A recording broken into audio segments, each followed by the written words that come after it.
just a flesh wound. He's alive! You can't handle the truth. Go ahead. Make my day. Say, all right, all right, all right. Always live in awe of the glorious mechanism of the human body.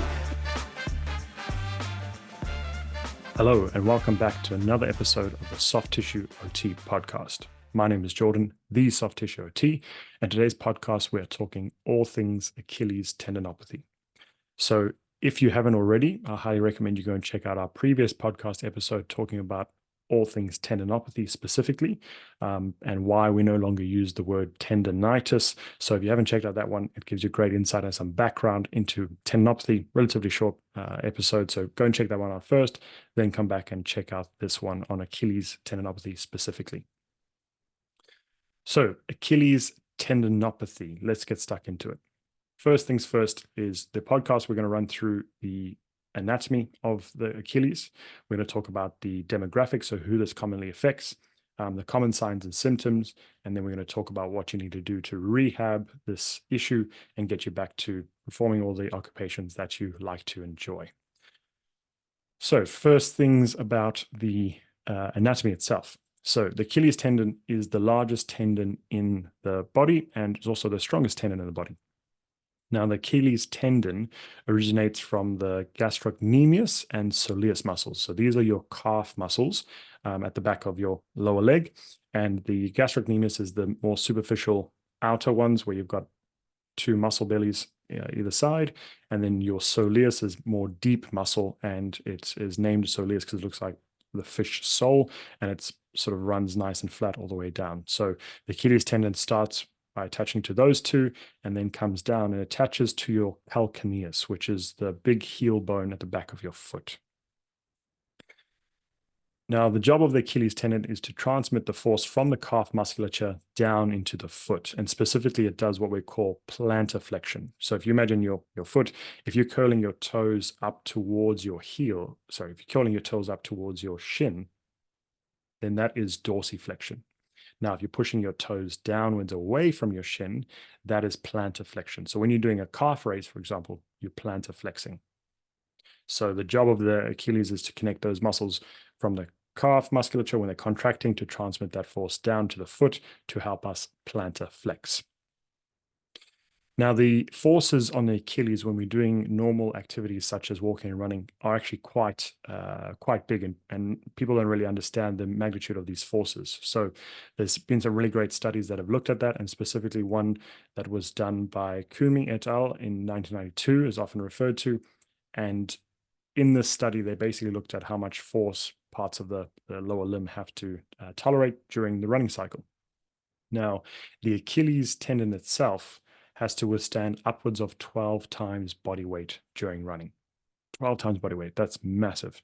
And to put it in comparison, some of our bigger muscle groups, such as the quads and hamstrings, some research has shown that only dealing about 4 times body weight, which is still quite a big amount, but 4 times body weight versus 12 times body weight is a big difference there. So it's 3 times magnitude. So there's a huge amount of forces going through the Achilles tendon, and this is why it can often be an area that has some issues, or we develop obviously Achilles tendinopathy itself. So the demographics, who does this commonly affect? So it tends to be most common in middle-aged male distance runners, but it can occur across a variety of demographics and have numerous contributors such as age, comorbidities, sex, and then extrinsic and intrinsic factors, which we'll get to in a second. Now, this condition accounts for approximately 8 to 15% of injuries in recreational runners and has a cumulative lifetime incidence of approximately 24% in athletes. So research that was done in 2005 by Gujala et al. Basically showed that 1 in 4 athletes will develop this condition over their lifetime. So 1 in 4, that's quite massive, right? And especially if we're dealing with athletes, and it's can be a debilitating condition. It's quite a high occurrence of this issue. Now, the research also says that although Achilles tendinopathy is common in athletes, 1/3 of patients with chronic Achilles tendinopathy are not classed as physically active. So it affects athletes, but also affects everyday average population and even those who are not physically active as well. Now, when we're dealing with this condition, it's very multifactorial. So what we mean by that is there's a lot of contributing factors that can increase your risk of developing tendinopathy of the Achilles. So when we're dealing with this, we like to split it into, as we alluded to before, extrinsic factors and intrinsic factors. So extrinsic meaning what's outside the body, how that can affect, and then intrinsic, talking about some of the stuff that genetics or systemic stuff within the body that can affect it. So let's start with the extrinsic. So research shows that inappropriate footwear and also changing footwear can be a risk factor for developing Achilles tendon issues. So what I mean by inappropriate footwear is if the footwear is not helping to contribute stability to the foot, or if we don't have strong enough muscles to contribute to that stability in that footwear, ones that tend to pronate a bit more can put a bit more force onto the Achilles tendon as well. And as we said, the change. So what we've seen over the last, it's sort of slowed down recently, but over the last 5-10 years, there was a big push towards the maximal shoes, so big, thick soles, which I'm not the greatest fan of, but each to their own. And so what we saw in patients that were going from those big, thick soles back down to a more minimal shoe, there's a drastic change. So if you're changing that relatively quickly, that can increase the force and load on the Achilles tendon and therefore can cause some aggravation as well. Now, altered weight-bearing surfaces has been shown to be associated with increased risk. So what we mean by that is running on hard, then soft surfaces, and also dynamic surfaces like beach running, for example. So obviously that surface isn't as stable, and so therefore you have to put a bit more force through the calf musculature. I don't know about you guys, but myself don't do beach running very often, but when I did do it a couple of times, definitely noticed the calves a lot more, and that's because that surface, as you plantar flexing down, obviously isn't as hard. You don't get the resistance, so your muscles and Achilles tendon are going to have to work harder to propel you forward. Then errors in training load. So I'd say that this is probably the biggest key, as in with most tendinopathies, is a significant quick spike. So we tend to see a lot of it coming in through clinic around HBF Run for a Reason or City to Surf, which are marathons that happen here in Perth. And so people want to go and obviously engage in that marathon or run a half marathon, even a 10K, and they have done very minimal or no training at all. And they decide, okay, I'm going to give myself 8 weeks, 12 weeks to get into shape for running these. And they go from doing 0 up to running, a couple Ks every other day. And so this big spike in training load has been associated with Achilles tendinopathy and tendinopathy in general. Now, conversely, the opposite can be true. If you go from training a lot down to doing nothing and then try and go train again, that's where your Achilles tendon and muscles in general, their capacity have been reduced. So it's basically just exceeding your capacity with either spiking too quickly or dropping down too quickly and then getting back into training. And this is probably the most common factor that we see associated with Achilles tendinopathy. And then lastly, the type of exercise. So as we said, in particular runners, but any exercise or any movement where there's a lot of what we call the stretch shortening cycle. So this is where we're going, things like running, jumping, basketball, volleyball, and there's a lot of stretch and shortened cycle on the Achilles tendon and the muscles as well can be a risk factor. So those were our extrinsic factors. Now the intrinsic. So intrinsic, first one that's been reported on the research is a previous calf or Achilles injury, right? And this one seems pretty obvious in terms of if you've had any issues before, then your capacity may be reduced, or the Achilles tendon itself may have some issues with it, or the calf musculature is not as strong as it should be because of the previous injury, and therefore can result in increased aggravation of the Achilles tendon and develop this issue. Then another intrinsic risk factor is increased age. So the older we are, then obviously there's a lot of changes that are going on systemically in the body as well. And if you're a male, it's more common than females. However, we get a lot of females coming through who do have this issue as well. And then a big factor is increased adiposity and or metabolic disorders. So obviously this is a whole topic in and of itself, but if we're dealing with the metabolic disorders, then your healing potential, healing capacity can be reduced or altered. And therefore, your body, when we load it, doesn't recover as quickly as we'd like to, and therefore can increase the risk as well. Then there's hormonal status. So we know that towards middle-aged and later on, if we're changing in hormones, both for males and females, then that can also affect your healing capacity, how much nutrition that Achilles tendon and muscles are getting as well. Plus, obviously, some bone density issues can develop as well. So it tends to be associated with an increased risk of developing these type of issues. And then lastly, lower limb mechanics. So if we're getting a lot of, as we said before with footwear, but just a normal, if we're getting a lot of pronation or we don't have sufficient stability through that ankle the way that we want to, then that can actually increase the load that's placed on the Achilles tendon and therefore lead to some issues as well. All right, so with Achilles tendinopathy, there's two main types, what we call mid-portion or mid-substance and insertional. So mid-portion is approximately 2 to 6 centimeters above its insertion onto the back of the heel, the calcaneus, and this tends to be the most common presentation. So in the sort of meat or muscle belly, even though it's not a muscle, the belly of the tendon itself.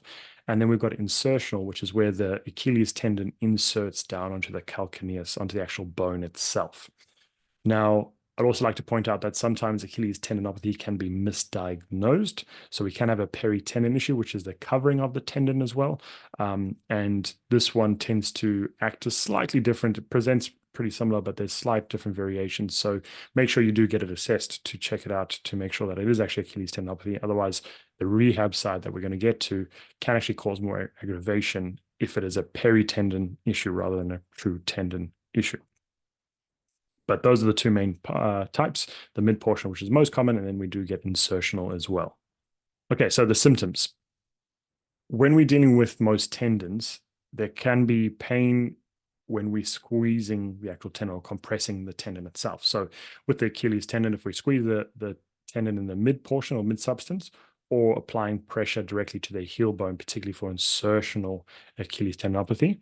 Now, just because this is painful doesn't exclude other presentations such as irritations of the cirral nerve, which travels through that area, or as we said, issues involving the peritendon or the outside covering of the tendon itself. As with most tendinopathies, Achilles tendinopathy, the pain increases as load increases. So if you imagine from walking to running to hopping, we're increasing the load and overall force that's placed on that tendon, and therefore your symptoms will increase with higher load. That's pretty common for most tendinopathies and Achilles tendinopathy as well. Now, there can be compromised function. This isn't all the time, but it can be in some cases where your strength or endurance or even performance is reduced, and that's because the tendon itself doesn't have the capacity to deal with those forces or generate the high force and transmit it down into the foot. So you can have altered or compromised function. Now, in some patients, we can have a swollen or thickened tendon. I've even had a couple of patients over the years who've had like a literal thick lump or big collection of tissue at the back of their Achilles tendon. And that generally goes away as the tendon heals, but you can actually have that nodule form there as well.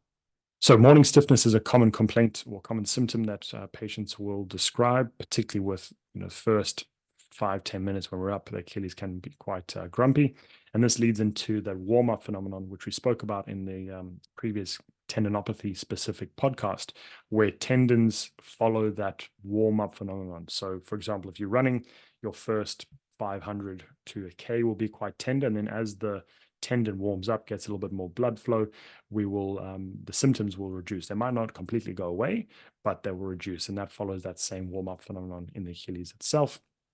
And lastly, pain tends to be quite minimal at rest. It might not completely go, but if we're sitting still, in front of a desk or computer or watching TV, generally not too bad. But then once we get up from being sedentary, that's where it can again be quite painful as well. Okay, so the next section, we're going to guide you through a bit of a self-assessment. These are some of the tests that we actually use in clinic to determine Achilles tendinopathy. There's a couple more that we use as well, but this is a nice mix and selection that you can do at home. Doesn't require any special equipment or anything like that, and helps to identify if you may be dealing with Achilles tendon issue. As we said before, generally with tendons, as the load increases, the pain or symptoms can increase. Therefore, when we start with testing, we like to do the lower loading first as test, and then build up from there and increase the overall load that we're placing on the tendons. So the first one is what we call the Achilles pincer palpation. So basically, we grab the Achilles with your two fingers, your thumb and your first finger, and then you're squeezing the actual Achilles tendon itself. So particularly if there's a big nodule in the mid-substance, as we were saying, you squeeze that, can be quite tender. And then also as you go lower down to the actual insertion onto the calcaneal. So that can be a positive indicator.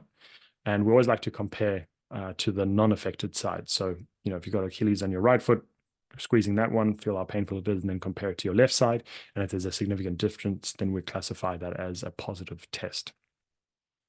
Then from there, we like to do what's called a knee to wall test, which is basically that you get your fist, you put it against the wall, your toes go at the edge of that fist, and then you're trying to get your knee to go towards the wall. So you're basically dealing with a fist size gap between your toes and the wall, and you're going to try and push your knee towards your wall and try and touch that wall, but your heel cannot lift up, right? So we're going to keep the heel on the floor.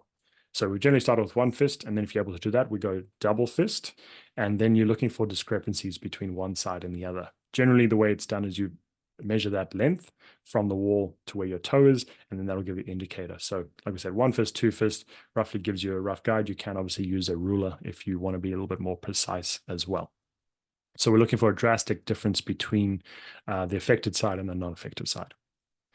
Now, this is when we start to ramp up the loading a bit more in the assessment. So we're going to look at what we call the calf raise test. So the calf raise test is where we are putting some significant load onto the tendon itself, seeing how it tolerates that. And we're looking for both quality and quantity. So that's important in this test. We're looking for quality of how you're keeping your pace during the actual calf raises.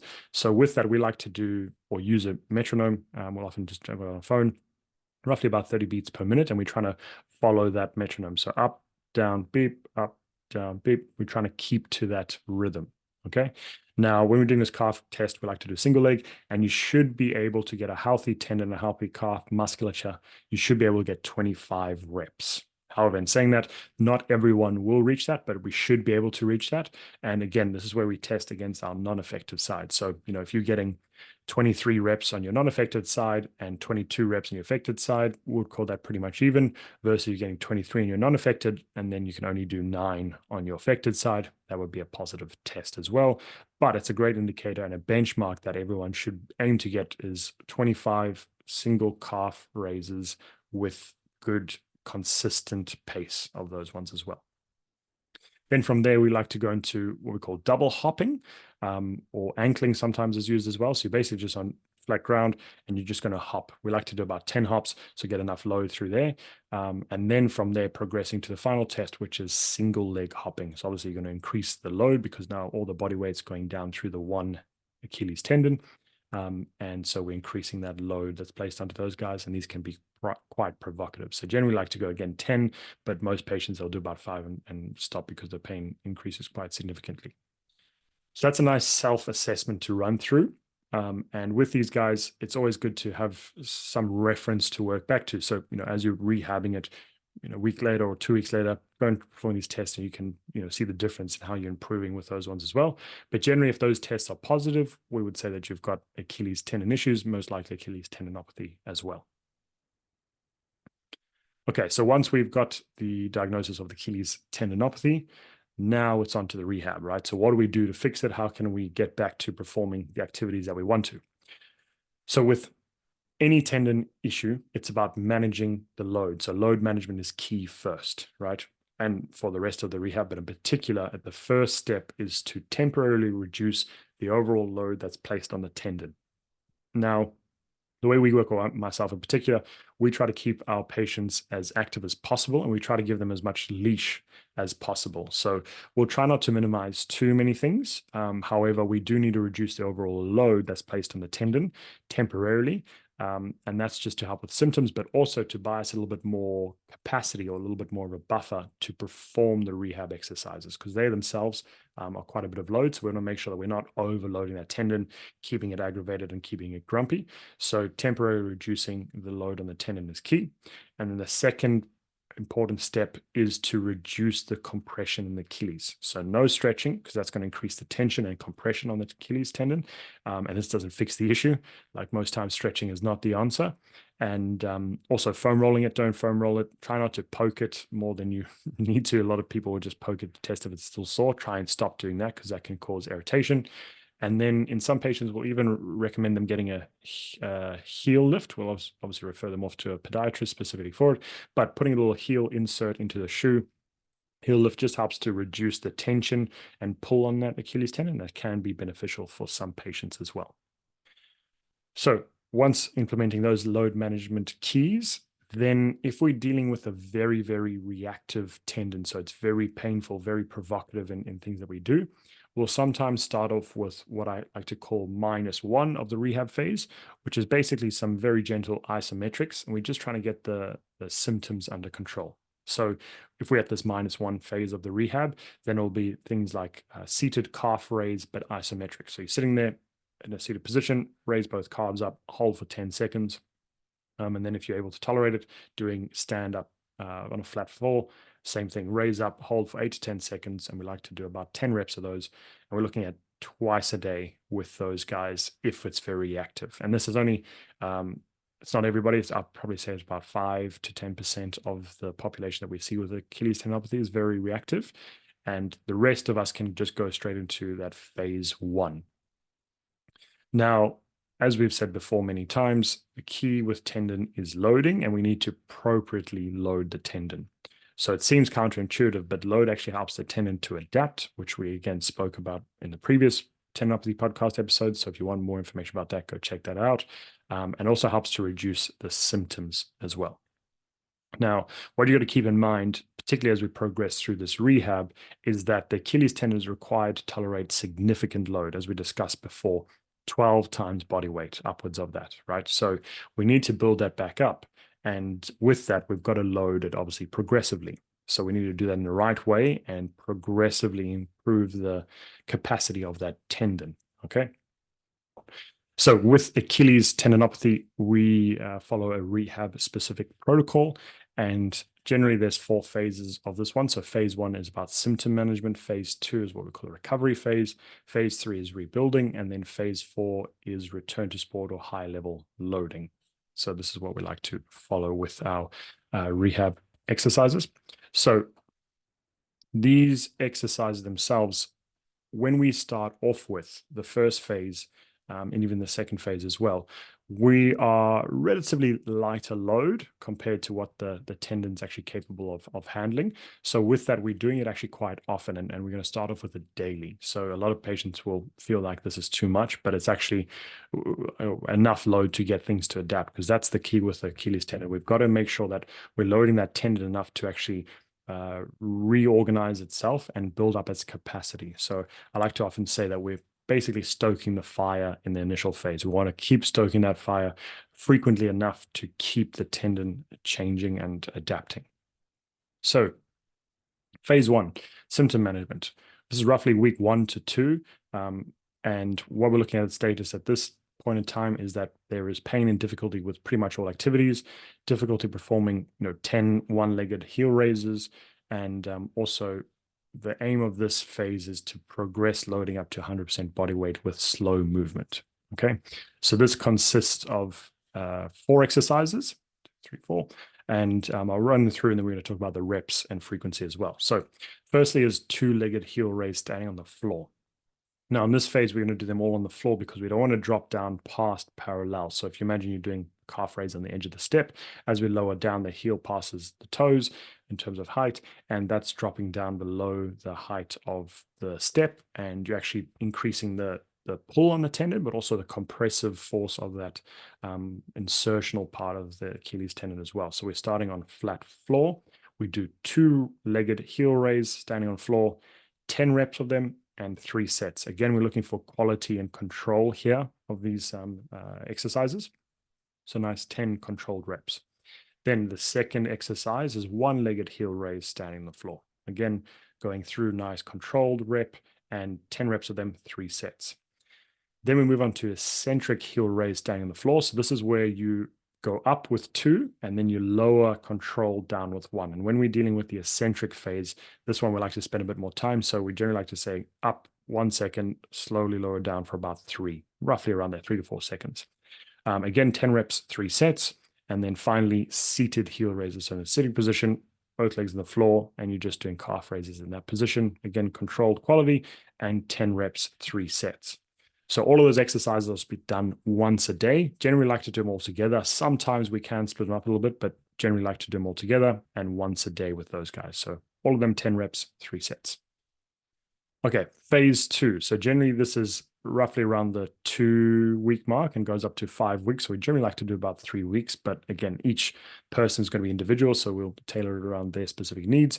But the status of the tendon at this phase is pain with exercise, some morning stiffness, and pain when performing heel raises.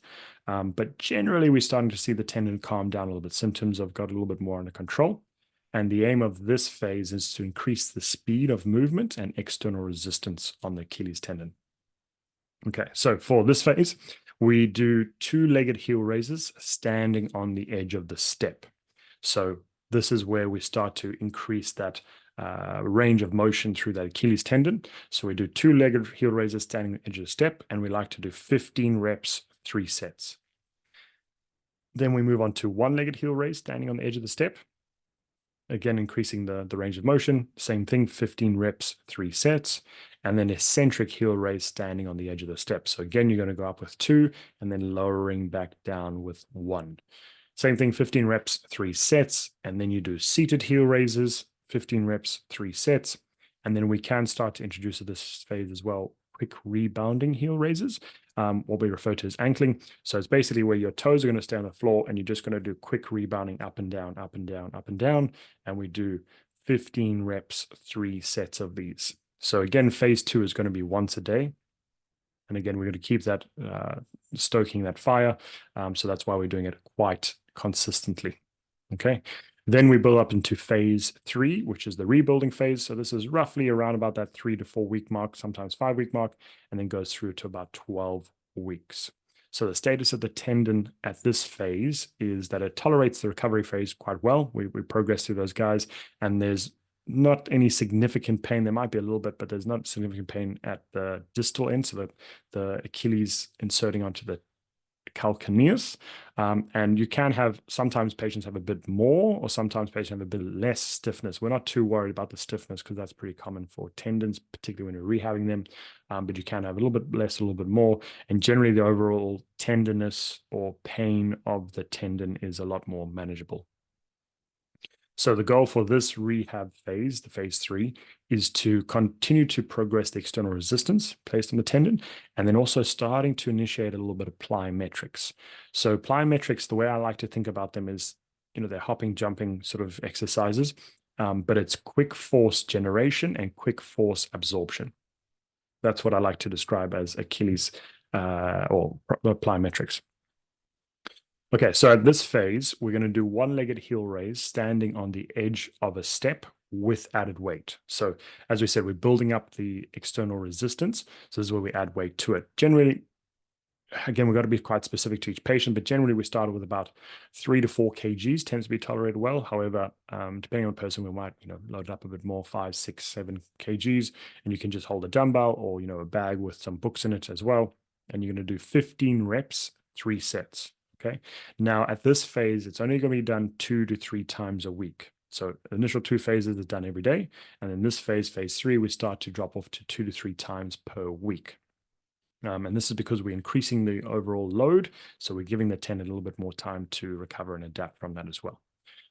Second exercise in this phase is going to be the eccentric heel raise standing on the edge of the step. So again, focusing on up with 2, down with 1, controlling, and obviously we've got that extra external weight. Same thing, 15 reps, 3 sets, 2 to 3 times per week. Then we've got seated heel raises, and now this time we're going to add some weight onto our knees. So in a seated position, again, some weights on the knees, or a bag with some books in it, whatever you like. Generally, seated calf raises, we can go a little bit heavier. So we like to start off with about 5 to 6 kgs, but can progress up with more weight as you tolerate it. Same thing, 15 reps, 3 sets. And then we do the ankling or quick rebounding heel raises, 15 reps, 3 sets. And then we start to introduce a little bit of plyometrics. So again, with the plyometrics, we like to be specific to each individual. So an example of them is we can start doing possibly some skipping if the patient tolerates it well. Then we can, if that's a little bit too much for a person's tendon to tolerate, then we might do something like a dynamic lunge. So you lunging position, not going down too low, and then you sort of pushing yourself back up and then catching yourself as you come down with your foot. So there's a vast variety of types of plyometrics, and we generally like to just introduce one at this stage. And same thing, we're looking at about that 15 reps, 3 sets, and same thing 2 to 3 times per week. So with the third phase, it's 2 to 3 times per week, depending on how you tolerate it as well. And we're introducing some plyometrics at this phase. All right, so as you made it through, you get to the final phase, phase 4, which is return to sport. Roughly about the 3-month mark up until about the 6-month mark is where this program takes place. Again, this is going to be very specific to the person and what they are requiring. So depending on what sport they're trying to get back to, whether it's rugby or soccer or gymnastics or pole vaulting, whatever it may be, we like to actually tailor it to be very specific to their task, or if it just be running, right? So specifically to that. So the status of the tendon at this time is that there's very minimal symptoms. Some little bit of stiffness in the morning can be there, not in all patients, but some of them can have it, and pretty much can participate in some, reasonable sports, not high intensity, but reasonable sports without any difficulty. And so the aim of this one is to really increase the capacity of the tendon at this phase, and also to be sport-specific loading for speed and movement patterns as well. So we'll introduce some change of direction movements, again, specific based on your sport.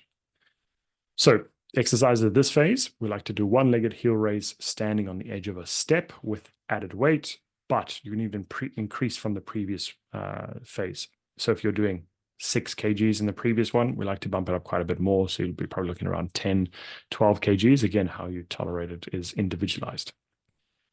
Then with this one, we're going to be doing 12 reps and 3 sets of it as well. Frequency for this phase is going to be pretty similar to the previous phase with 2 to 3 times per week, depending on how you tolerate it.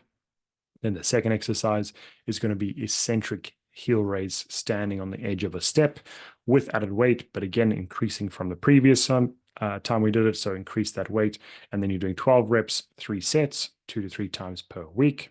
Then we're doing some quick rebounding heel raises, again, ankling, but this time we want to make sure that we doing it really quite fast. And you can also add some weight to this one if you want to at this phase as well. Now, just bear in mind that you're going to be doing quite quick, so the force is going to be there, but you can add some weight if it's tolerated. And generally, again, start off light and you can increase the weight as you go. 12 reps, 3 sets, 2 to 3 times per week. And then lastly, we're going to ramp up that plyometric training. So again, being very sports specific. If you're a runner, we like to do what we call a stance, leaning against the wall. And it's basically where you start with one leg up and then you quickly hop to the other side and then hop to the other side. And we start off doing that with single hops. So one side to the other, and you got to keep your heel up off the floor. And then we increase to 2. So you're going hop, hop, and then hold there. Hop, hop, and then hold there. And then we increase to 3, hop, hop, hop, hold there. Hop, hop, hop, hold there. And we were trying to do this as quick as possible because like we said, it's quick force generation and force absorption. Then we'll also throw in, generally we like to do a bit of skipping, nice easy one to do, tolerated quite well with most patients. And then we're going to tune it into more sports specific. So if you're a footy player, for example, there's obviously going to be a lot of change of direction you have to do quickly. So we will do quite a few change of direction drills as well.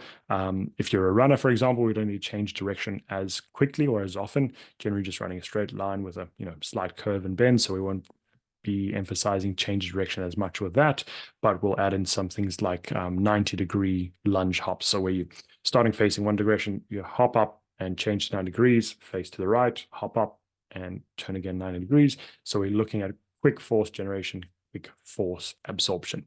Okay.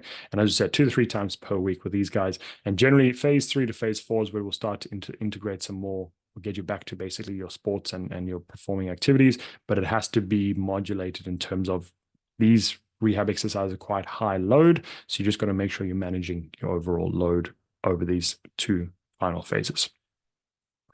Okay, so there you have it. That's the Achilles tendinopathy in a nutshell.